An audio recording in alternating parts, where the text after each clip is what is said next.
Oh Yesu, tuguhaye icyubahiro ko utugejeje muri uno munsi kubw'ineza yawe mwami. Ni wowe waturinze ijoro ryakeye, none mwami uyu munsi turasize kugira ngo utubere umunsi w'umugisha mwami.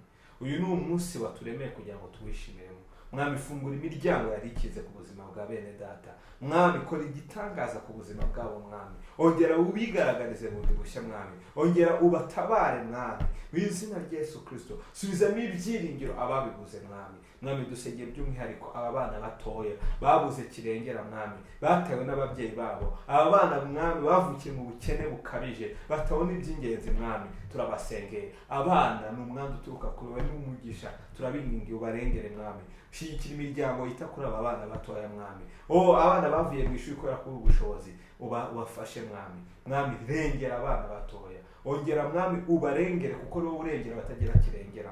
Urakoze mwami, urakoze yuko nawe bari vulnerable ubareba kandi ukabagira impuhwe kandi ukagira icyo ukora mu izina rya Yesu Kristo. Amen.